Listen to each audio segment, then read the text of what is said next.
sorts of different group sizes. So this is the smallest I've been with probably in years as far as like more formally presenting. It actually feels really nice and sweet. So because it's a small group, just know I welcome questions, and we can interact and engage. And what I'll share, yeah, so I'm not actually sharing about Rolfing. Mark, I am a certified Rolfer, but my work has really evolved through the years, and that's more influenced my relationship in regards to leadership and embodiment. But I'll share more on that. Yes, I'm going to be sharing on embodied leadership, how to unlock confidence, clarity, and impact through your body. I really believe your body is your secret weapon in relationship to your business and in relationship to leadership. And why I feel really passionate, particularly more and more these days, around embodied leadership is I think we all unfortunately see and know it seems to become more and more challenging / non-existent to be able to have conversations with people who have differing opinions or beliefs than us. And I think a lot of that comes when we're just in our mind and we're just in this narrow kind of focus, like this is what I see, this is what I believe, or this is what I do in my business. You only see it in this narrow perception. And it's really challenging to start to see other maybe perspectives or opinions. And when we are more in our body, which we'll have a couple experiences to play with that. And what I mean by that, it allows a wider periphery lens. And I actually think really starts to shift how we relate to others. Doesn't mean we're taking on their viewpoint, but we can actually hear it and have discussion, which if we're in leadership roles is really, really, really important. So that's a little background. And I can use this little slider. Have you ever walked into a meeting, a networking event, or maybe important conversation, and you had the best intention of like, I want to show up really confidently, yet the moment you step inside, something shifts, right? You feel yourself shrink, or your mind starts racing. I thought I just heard myself. I did. I am hearing myself. I'll pause maybe until the echo's gone. All perfect. Yeah, it's all okay. But instead of feeling grounded, right, you notice maybe your shoulders tighten, your mind is racing. Like, why did I say that? Or do I sound confident? And the mind kind of starts overpowering, right? And all of a sudden, maybe you're connecting and chatting with somebody, but you realize you're not even listening to what they're saying. You're more worried about how you're coming across or what they're thinking about you. And so I call that kind of mind chatter your uninvited roommate. So the uninvited roommate that lives in your head rent-free, never pays rent, but always has commentary, is always kind of over critiquing of how you're coming across or how you look or why did you say that. I put even more, do I sound competent enough? You should just keep talking. If you keep chatting, they won't see your nerves. Anybody relate to that? Have an uninvited roommate that sometimes shows up in their head, right?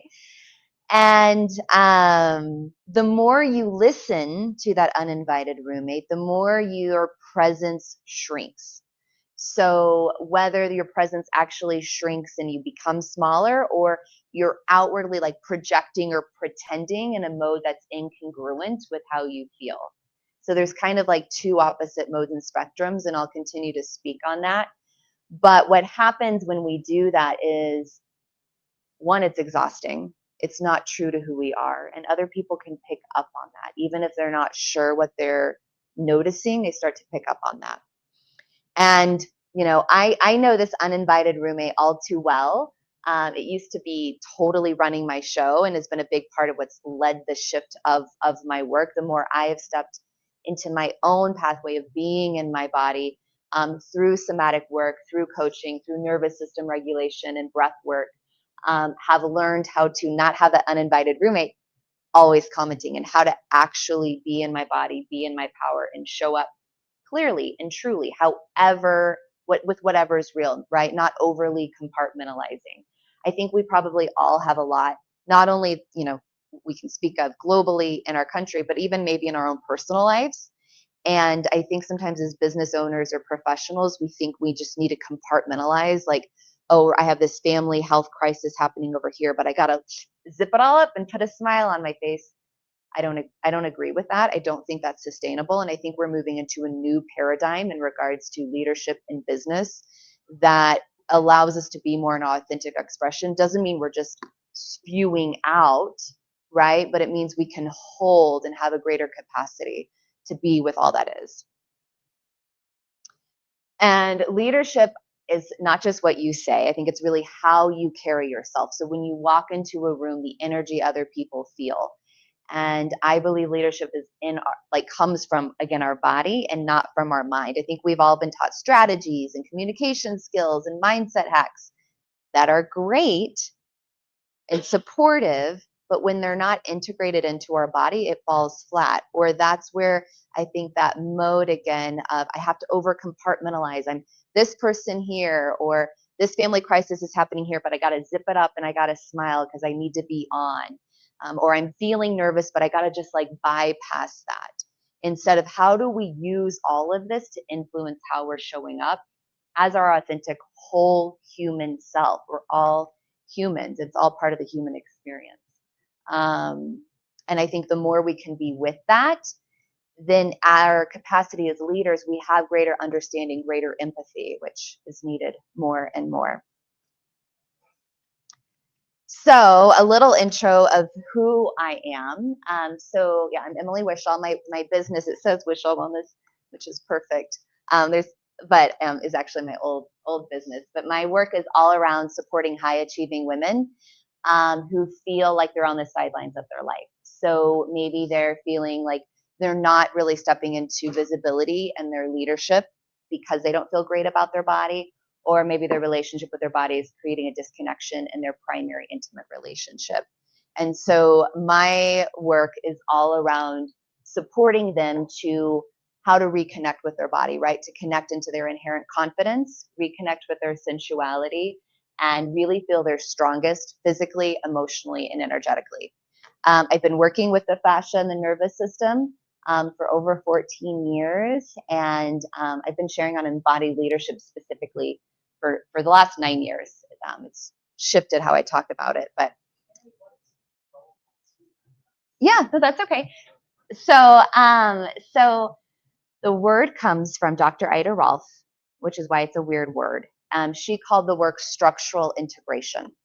So it's a method, both hands-on and movement re-education, that works with the fascia, and I can speak of what that is if you're not familiar, and the nervous system to support the body to come back into its natural alignment. So great for pain, range of motion, etc.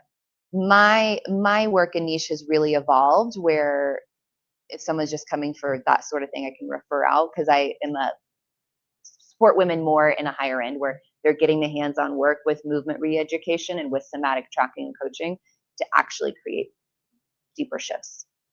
But yeah. And does everyone know what the fascia is? Is that a new? Think of a house. I don't know what the fascia of a house is. Is it spelled the same? Oh, that's new. Oh, that's fun. That's new. I've never heard about the fascia of the house. That's great. Yeah, the fascia. Because that's how you pronounce it in house world. Well, in fascia, people say fascia or fascia. I say fascia, but I often thought it was just connective tissue. That's when I first was introduced. It was fascia, connective tissue. That was it. No conversation. Research really only began of the fascia of the body in the last 20 years, because in traditional cadaver labs, when a cadaver is put in formaldehyde, the fascia really just looks like nothing. But when you see it in a living tissue and organism, it actually more recent research says it's like an actual living organ. And so it has both fibrous and elastic properties, and we need both. Those fibrous collagen matrix are what give us structural integrity. Without fascia, our muscles holds our organs in place. But what happens with repetitive movement patterns, injuries, traumas, emotional traumas, is we get overly fibrous in certain parts and lose the ability to differentiate and move with ease. And what I also see is not only do we lose mobility But I think in regards to what I was saying earlier around being able to have a wider periphery lens and framework of how we operate and that understanding and empathy, when our fascia is like overly kinked up and we're in these old ways of holding or carrying ourselves, it's really hard to step into a new level of leadership. It's really hard to step into a new space where you can be more responsive versus reactive. Yeah. So, I mean, the fascia, I really, some research is starting to hint to this, but from a research standpoint, I can't say this, but from 14 years working with it personally in my own life and with clients, I really believe our consciousness, our emotions, trauma, everything lives in the fascia. It's just like where it's at. So the health of our fascia is directly linked to our overall sense of well-being. And foam rolling doesn't have to be painful. That's all you know about fascia and tending. It should not be painful, actually. Yeah. So that was a little, but so that's kind of my work. My main way that I really support my clients is through, I have a program called Align from Hiding to Thriving. This is a 4-month program for women who are ready to reclaim again their strength, sensuality, and success through the power of their bodies. So it's bringing together the coaching, the physical, the somatic, to be a really comprehensive solution. So why the body matters in leadership. And why this is my perspective versus just looking at mindset and our strategies and our skills. And again, all are important, but the mind alone isn't going to be what really supports us in our confidence and our presence or in establishing trust. And if you think about, we'll start with posture. If you think about posture, I'm going to use 2 different modes here, but think of, someone walks into the room, and this isn't exaggerated, but, they're kind of rounded forward, they're slumping forward, they don't seem very confident. And that's likely going to impact how they feel about themselves as well. And I could speak to the different reasons for so long, but without a word, they communicate uncertainty. And then I think that the opposite mode would be, most of us, when we're taught about posture, are taught like, tuck up, shoulder back, stomach in, like this really good rigid posture.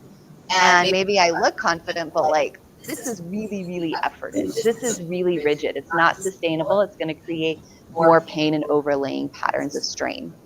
And so when we can learn to be more and more in our natural alignment and that natural, easeful, authentic posture, that's then where I think we can feel more open, we can be more seen. But our posture really does shift not only how others see us, but how we view ourselves. And then the second of why your body really matters in regards to leadership is our breath.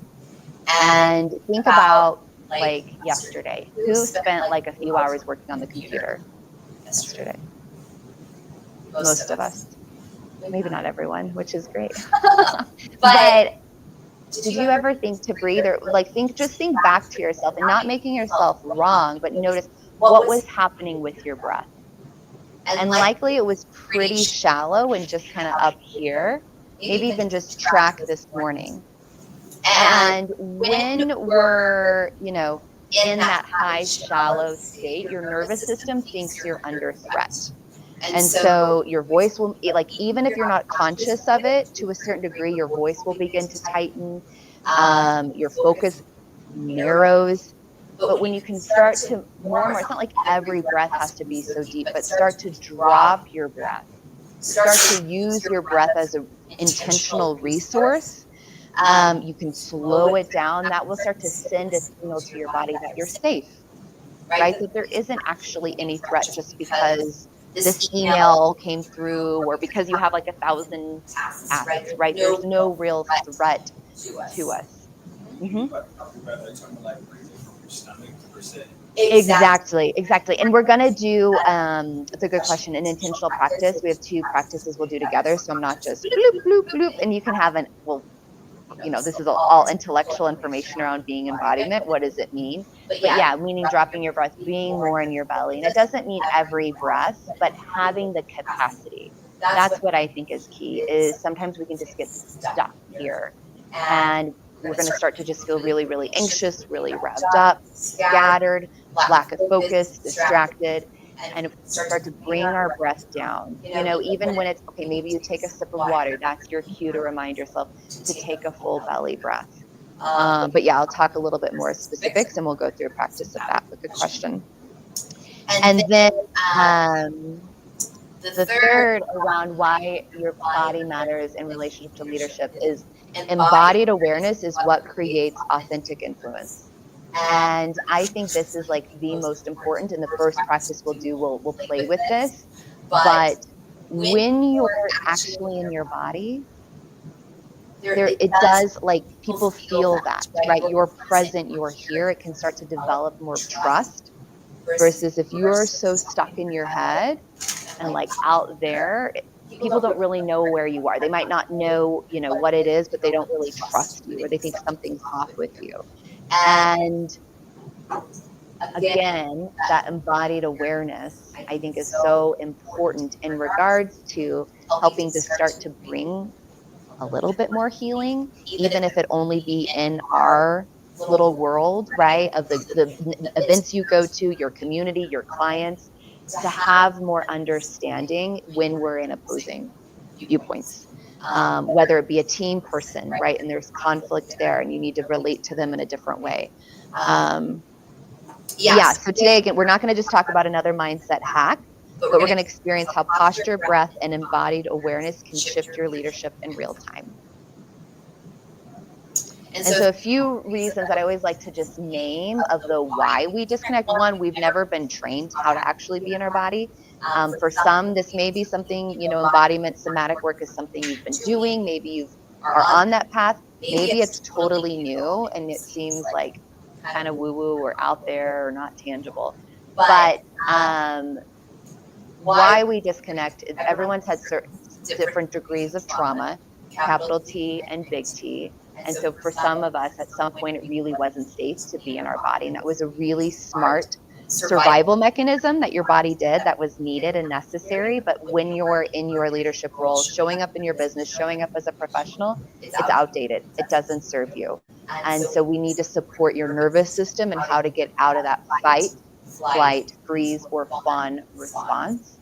For a lot of us, if we were big and we were really visible and seen, right, we were told we were too much. We've been conditioned to be small. So we're really rewriting a lot of the ways that we've been taught, whether actually consciously taught or just through our conditioning, why we show up.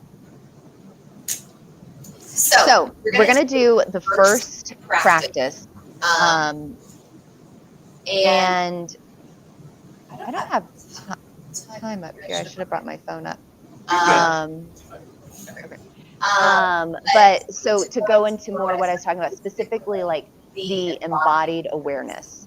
So we're going to play with the practice of being in your inner anchor versus being in your head. And, it's not like we're like always 100% in our head or 100% in our body, but it's having more choice around that. So I'm going to just use myself as an example, and then we will partner and pair off and do this. But if I were just speaking from my head and saying what I do, I might be like, and just as I do this, I just want you to notice, how do you feel in relationship to me? What do you notice? What are you remembering? So I'm just going to speak from my head, and then I'll speak from your inner anchor. So speaking from my head, I'm Emily Wishall, and I help high-achieving women learn how to reconnect with their bodies so that they can feel confident, sensual, and strong. I'm an author of the book Radical Embodiment. So just notice how you feel. Notice how you feel in relationship to me, my words. I'm noticing my own body, like, I stopped breathing. I got really anxious. But then if I can drop down into my body, into my inner anchor, and then I'll speak. So I'm Emily Wishall. I work with high-achieving women who feel disconnected from their body, who don't feel safe in their visibility because of how they feel in their body. And I help and support them get back into feeling confident and strong. So just notice how you felt in that second. What are some things, and you can just call out, that felt distinctly different for you? There was an We're going to pause for the second time. Are you Toastmasters? No. No? Hey, I like to play one. But it was relaxed, and it just seemed as if it was natural. More natural. It wasn't rehearsed. Yeah, the other one felt more rehearsed. Yeah.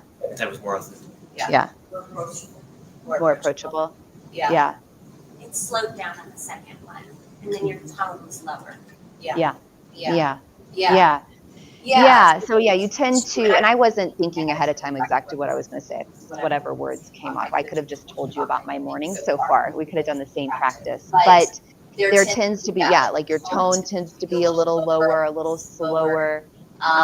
Usually there's a little bit more resonance or like emotional connections, even the words you're saying, or people remember what you're saying more. And so we're going to do, first I'll just kind of bring us all through this, and then we'll partner and pair up and kind of play. But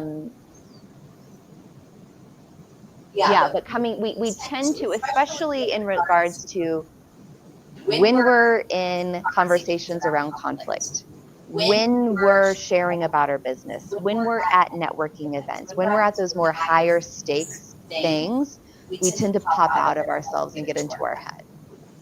And so it's key to how do we train ourselves that no matter what, I can be here, I can be home. And that's one, when we're here, our nervous system knows we're safe, and it starts to then allow us to relate and respond in a way that's more congruent with how we want to be. So let's just do this practice together, and I'll kind of guide you into being more in that lower half of your body versus just in your head. So sit however is comfortable, but ideally your feet are on the floor. And you can close your eyes, or you can just have like a soft gaze down at your navel. But that even just a soft gaze can just kind of support you in just being a little bit more internal.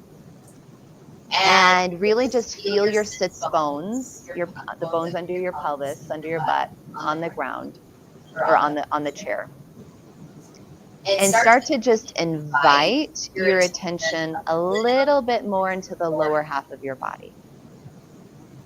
So you could imagine that you have like that center point of your pelvis, so about 3 inches below navel, back and towards spine. In most like ancient healing traditions, this is one of the most important energetic centers. So it's like often referred to as the lower dantian. So we're bringing most of your awareness again below your navel, so back and down, and breathe into this space. Let your heart soften, your sternum, your shoulders relax. And this is the space I call your inner anchor. And so you can kind of come back out, and just if you have any noticings, you can share what you notice. But this is where we're going to speak from. Usually it kind of calms us down. Because too, when we're so stuck in the past of like, oh, what I didn't do, or all the things happening getting here to this meeting, right? That robs us out of the present moment. Or if we're so worried in the future of all the things I have to do or how I'm coming across, that also disconnects us from being here. And actually, I think takes way more energy, and we feel way more exhausted. The days that I'm less connected to myself and my body, I end up feeling really, really, really exhausted. Versus maybe the next day I have way more on my plate and I'm holding way more capacity for clients. But when I'm here and I'm not letting others' energy come in as readily, I feel way more clear. I feel way more present, way more centered, because I'm also just with what's in front of me. I'm not getting lost down the line. So we're going to do a really simple practice where you're going to partner up with someone next to you. I think we will have one trio, or I'll partner with somebody because I think we're an odd number. And we'll decide partner A, partner B. We'll do whoever has the longest hair will be partner A. And the first 30 seconds, you're just going to be in your head. And I'll kind of talk us through right before we go. But you're going to just talk about head bubble and just say what you do, who you are, what you do. Then we're going to take a pause and kind of recalibrate. And then partner A, person with longest hair, will go again. And I will have grounded us. We'll come more into your inner anchor, into that lower half of your body. And you're going to share the exact same thing. Share with this person about what you do, who you are. And partner B, the listener, is just going to notice, right? How do you feel in relationship to this person as they're speaking? What do you remember? And then we'll, of course, reverse partners, and then we'll go into a share. That sound okay? So partner up, however, and I'm probably going to have you standing. I'm just grabbing my phone for time. And I'll be someone's partner because we have an odd number. Hi. Partner. Okay. All right. We should partner this.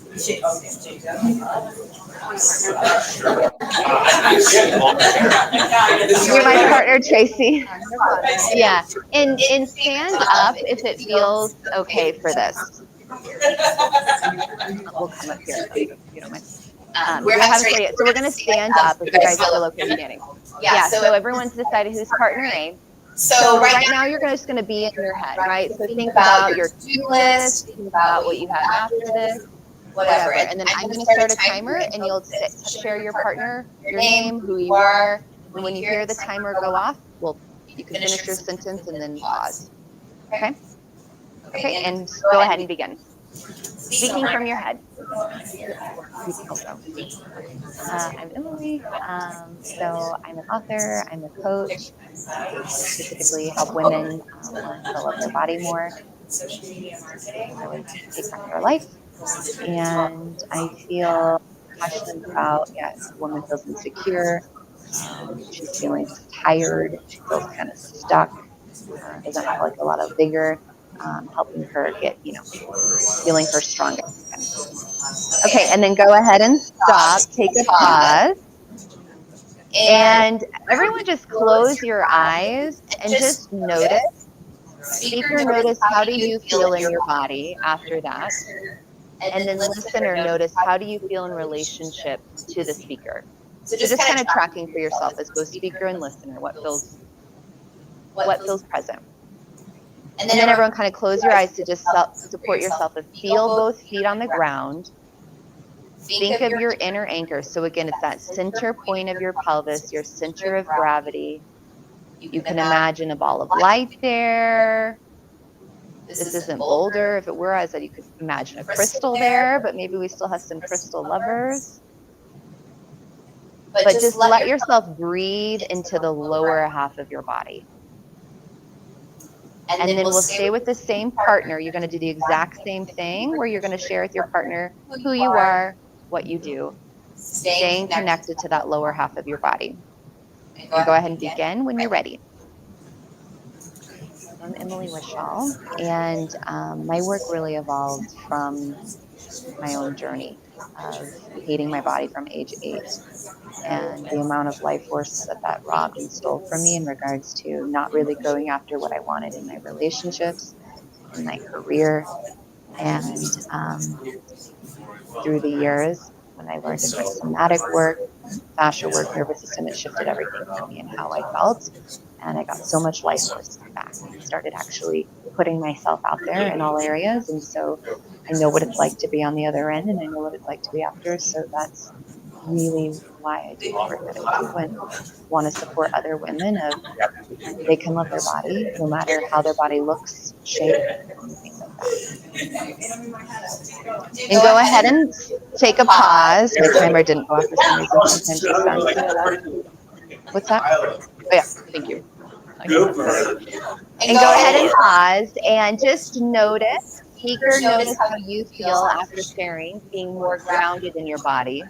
And then listener, notice, how did it feel hearing them this time, right? Did you remember maybe more you shared?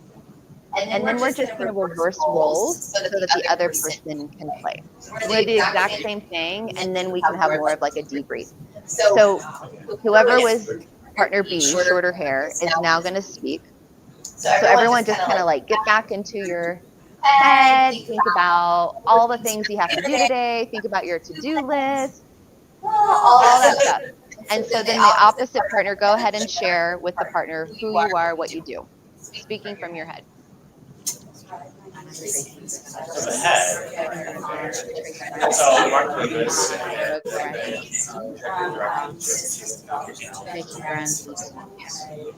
Also mortgage market. understanding the pain points and Do a lot of conversation. and able to communicate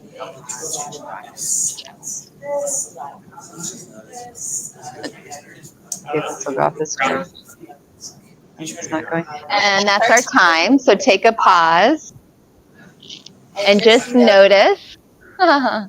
Notice whoever was speaking, how did that feel for you now being in the speaker role? And listener, even yeah. Just notice how you felt in relationship, maybe what you remember. And we're putting you a little bit extremes, right? We're not always extreme, but it's just to feel contrast is essential, I think, in anything, but especially when we're wanting to make a change or bring more awareness to modes of operating that are often unconscious. It's really helpful to have that contrast to start to see. So now everyone just feel feet on the floor, come more to lower half of your body. Remember that center point of your pelvis. So your back, you're below your navel, you're back and towards your spine. Let your breath come there. Don't worry about what words you're going to say. Just stay connected to this space. And then you're going to look at your partner and you're going to share who you are, what you do. When you're ready, go ahead.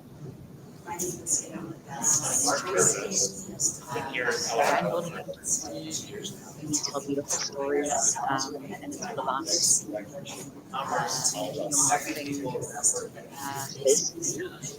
I'm a storyteller myself. I've got some beautiful experiences from making yourself heard, and I bring that to our clients and really share a are leading to their true personalities to make themselves the best they can. Families. That's good. That's good. I don't know if I saw a difference. I did initially. Okay, and go ahead and pause. I don't know why sometimes take a pause there, and yeah, you can thank your partner.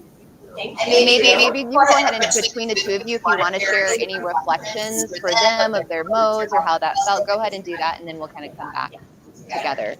I know because immediately I leaned in when you were like, I'm a storyteller brand, and the first half of what you said the second time, I was more with you and remembering more versus like the first. I was like, oh, these beautiful experiences she's had. I wonder what she's done. Yeah, and I feel the same for you. The second one was your story that you were telling. With the trust fall. And your personal, the experiences you've had when you were 8 years old. Yeah. And how she's made that Yeah, which was interesting that's what came to me to share when I was in the room. I was like, oh, okay. Yeah. Not usually I would share in a 30-second thing, but I just went with, whatever words came up. And so it's, it's a curious thing. Yeah. Yeah, thank you, Tracy. Okay, so we're going to come back. I think it might be. I don't think so. I think it fell. And go ahead. Yeah, everyone, we can come back to our seat. And that chapter's over.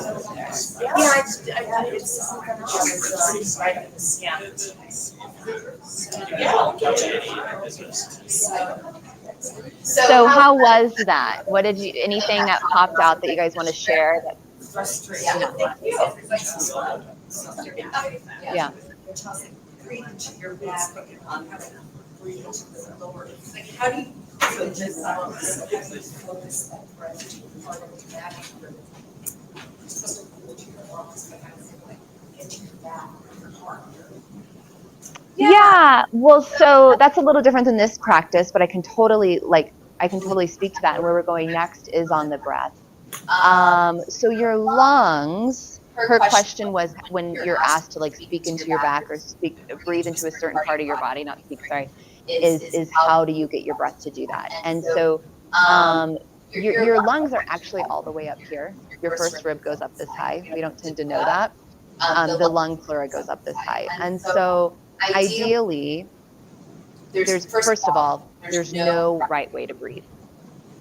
There's no right way to breathe. I just want to I always think, what is your intention for why you're wanting to change your breathe? What is the outcome? Is it an activity? Is it a sport? Is it because you're going to focus? the breath then should influence and support that. Now, in my work, a lot of the women I work with have unconsciously, and I'm going to sucked in their stomach for years. I'll go ahead and go to this slide because it's on breath for clarity. And when we do suck in our stomach, that is the one time when I'd be like, that isn't great, is because it shifts our ability to breathe.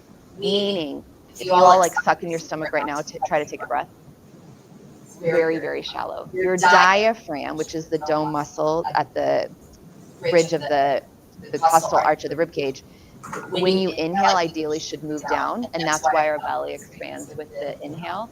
When we exhale, the diaphragm moves back up. So in relationship to your question, there's a lot of ways, but I always like to think of the rib cage as an accordion when I inhale. So meaning, think of my hands as your ribs. When I inhale, the ribs expand the front, the sides, and the back. They go up and down. And so the back is a challenging place for a lot of people to access their breath. So laying on the ground can help with knees bent. Putting a pillow, usually some sort of external feedback, can be helpful to begin to help map that area if it's been so unconsciously trained. Yeah. Does that kind of answer? Yeah.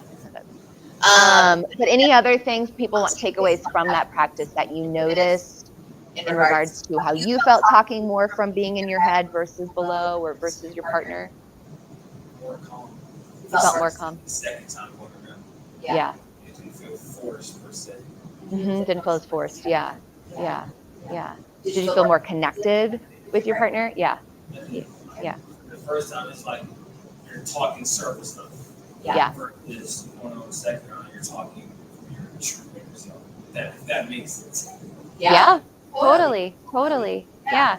I mean, I noticed I was with Tracy, and what I shared the second time, even though I'm leading this, I wasn't planning what I was going to say. I just say whatever. I'm doing the practice too. And when I dropped into my inner anchor, I shared more of my story, which I never tend to share in a 30-second pitch about my business.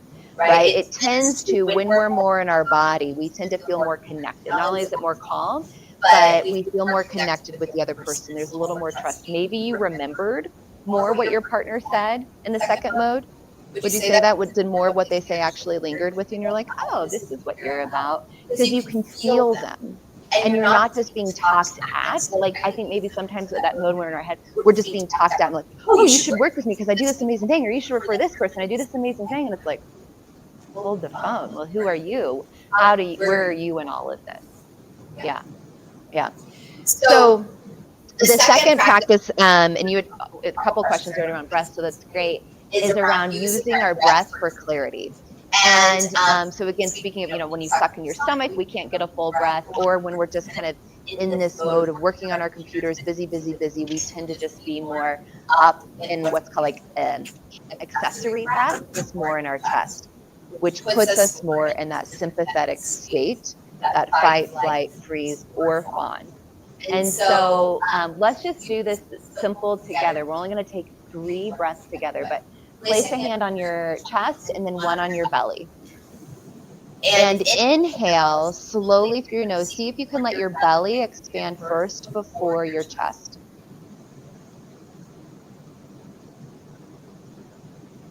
And then we're going to exhale. You can do nose or mouth longer than the inhale. I'm going to do through my mouth.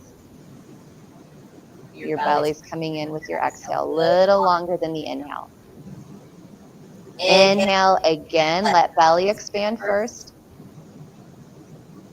So breathing all the way down into your inner anchor.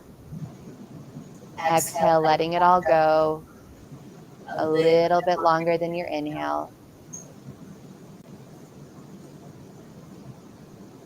And then one more inhale all the way into your belly. Exhale, letting it all go.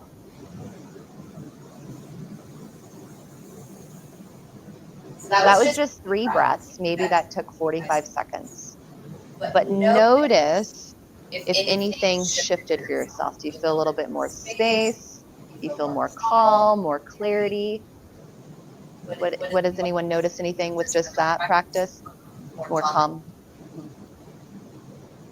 body feel more full because like taking more air. Yeah, exactly. So it's like you're oxygenating your cells more. Yeah. So, I mean, there's so like you could, I mean, ideally, so I was taking us more a little bit more to get into a parasympathetic. And just know sometimes when people are talking about the nervous system, they're like sympathetic nervous system or parasympathetic nervous system. It's not black and white. It's how can these systems work more in relationship and harmony with each other. And we do tend to be more in that sympathetic state at times when it's not serving us, right? Which will put our cortisol levels higher. It'll have us more in that reactive response. So anytime you're wanting to shift out of that and be a little bit more in that embodied aware state, making your exhale longer than the inhale is the simplest place to start if you're feeling really nervous or really anxious. If you are feeling tired and drained and you got to start to work on your computer, you can do exactly what we did, but really inhale with vigor and then exhale. Leave your exhale the same length as the inhale or a touch shorter. Don't lengthen the exhale. But there's so many ways we can use our breath to shift our state and to shift how we feel. And it's free. It takes no time, right? I think we're all busy. What are you doing at the red light? Are you trying to check your phone, or can you just take a few breaths? Can you come into your inner anchor, right? Can you just be present? I feel like our attention is being commoditized, right? Like everyone's paying and buying for our attention, and it's only becoming smarter. AI is awesome. All of our internet, like social media, is awesome. There's so much benefit, but is it using us, or are we using it? Who's consuming who is always what I'm curious. And when it comes to more AI and all of that, no one can be you. And I think what's more important in this world is like we are just ourselves, and being more embodied gives us more choice, gives us more resource. And you can take a breath, and it takes no time. Yeah. So when to do these practices, great times would be before a pitch, if you're going to be going in and giving a talk, or giving a pitch, for your services to someone. It's a great time to just breathe into your anchor, right? Practice the pitch speaking from there. And as much as possible, when you're giving the pitch, can you come back home? Can you come back to yourself? And before networking, right, play with that breath. I love that you felt more full, you felt more space, right? Really fill your entire thoracic vessel with your breath. Notice how that shifts your posture, not from this like efforted, I gotta be like on and like projecting everyone that I'm like confident and awesome, right? Which doesn't feel great. Also not shrinking, but you're just there. You are who you are in your openness. And before a tough conversation, right? If you're having a tough conversation with a loved one, with a team member, a client, doing that breath that we just did is huge, right? Just even simply actually letting your belly move with your breath is something that a lot of us are unconsciously not doing. So again, when I said earlier, like there's not a right way to breathe, that would be the biggest part. It is just making sure we're not sucking in our stomach all the time, because that does put us more in that sympathetic state, that fight, flight, freeze, because our diaphragm can't move. And so we're more in that kind of accessory breath. When else might be a good opportunity to use these practices that comes to mind? Was that 5? Well, you say, Anthony, when else may you use these practices in your life? Constantly making expensive mistakes and having regret. Yeah. And that regret would move to self-worth. And so I said, I can continue to sit here in depression, or I can put myself out there in a bigger way. And you feel like being in your inner anchor and your breath might support you in stepping out in a bigger way? Yeah. And it's like more grounded in the resonance of who you are versus trying to overpower just mentally, right? Of like, oh, I shouldn't be in this regret, or I'm feeling bad about myself. I got to just be positive, right? Everyone tells me to be I just be positive. I think when we do that, it's like, I call it mental gymnastics. We're like constantly coaching ourselves all day. Like, just be positive, just do this. I'm like, it's exhausting because it's not actually connected, right? It's not bringing the physical, the energetic, and the emotional in mindset. Thank you for sharing that. Yeah. Do you have any practical communication tips for virtual interactions? Like, you feel sometimes like a virtual interaction is way more draining than in-person interaction because I feel like you're so perfect. Totally. Presenting yourself. Totally. What I would say, Questions? yeah. The question was, how do you support yourself when you're in a virtual interaction? She was sharing she feels maybe more drained at the end of those because you're on and everyone sees you. When we're on our screen, when we're in that virtual thing, we're in what's called cortical vision, which is really narrow focused vision. We're kind of like here, we're all our energies here. This, what I'm about to say is true in almost a lot of regards, but specific to this, we're not in our back space. Yoga people often call it our back body. I don't like that languaging because it makes it feel separate. It's the same body. But so what I would say is, can you be more in your back space? And there's so many different ways, but so just bringing breath here, bringing your like thinking, so you're not just here. Can you even before the meeting, or you can be on the meeting, but before you're actively talking, can you take in the periphery more and go into what's called subcortical vision, which is taking in more of the horizon, which will actually, if any of you have tension back here, will soften that. These suboccipital muscles, you got the tension there.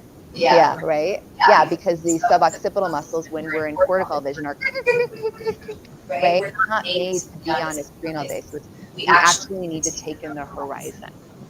And I really think that shifts our perception. Because if you're only seeing what's here, you can't see the bigger picture, right? We then do make Molly little silly mistakes. That would be my, like, breathe into your pelvis, let belly expand, and be more, can you take in the horizon as you're in the screen? So it's not just so like, yeah. This is a quick story I want to share. One of my clients, she's a professor and she mostly works in a male-dominated industry. She would always feel invisible when she would present and share.